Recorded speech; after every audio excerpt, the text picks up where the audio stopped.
BJP की सरकार ने असंगठित अर्थव्यवस्था पर आक्रमण किया है और आपको गुलाम बनाने की कोशिश की जा रही है। 2008 में जबरदस्त आर्थिक तूफान आया, पूरी दुनिया में आया, अमेरिका में, जापान में, यूरोप में, चाइना में, सब जगह आया।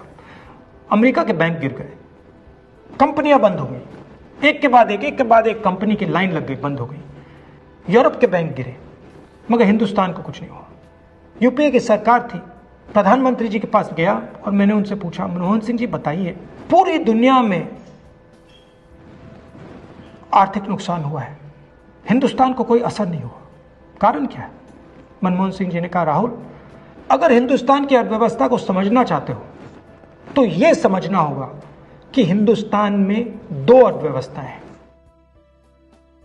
पहली असंगठित अर्थव्यवस्था और दूसरी संगठित अर्थव्यवस्था। संगठित अर्थव्यवस्था में बड़ी कंपनियां, नाम आप जानते हो।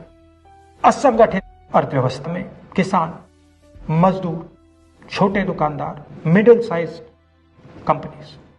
जिस दिन तक हिंदुस्तान का असंगठित सिस्टम मजबूत है, उस दिन तक हिंदुस्तान को कोई भी आर्थिक तूफान छू नहीं सकता। अब आज के दिन आते हैं। पिछले 6 साल से बीजेपी की सरकार ने असंगठित अर्थव्यवस्था पर आक्रमण किया है।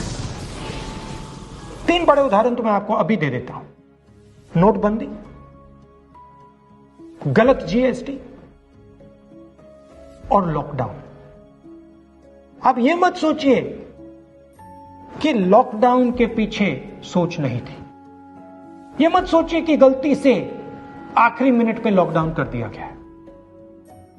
इन तीनों का लक्ष्य हमारे इनफॉर्मल सेक्टर को खत्म करने का है।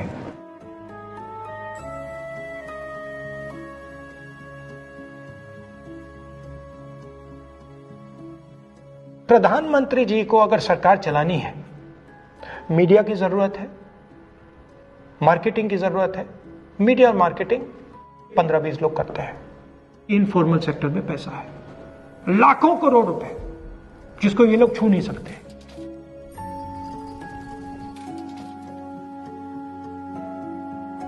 इसको ये लोग तोड़ना चाहते हैं, पैसा लेना चाहते हैं। इसका नतीजा आएगा। नतीजा यह होगा कि हिंदुस्तान रोजगार पैदा नहीं कर पाएगा। क्यों?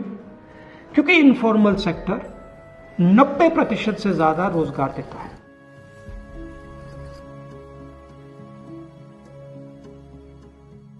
जिस दिन इनफॉर्मल सेक्टर खत्म हो गया, नष्ट हो गया, उस दिन हिंदुस्तान रोजगार पैदा नहीं कर पाएगा। आप ही इस देश को चलाते हो, आप ही इस देश को आगे ले जाते हो, और आपके खिलाफ साजिश हो रही है। आपको ठगा जा रहा है और आपको गुलाम बनाने की कोशिश की जा रही है। हमें इस आक्रमण को पहचानना पड़ेगा और पूरे देश को मिलकर इसके खिलाफ लड़ना पड़ेगा।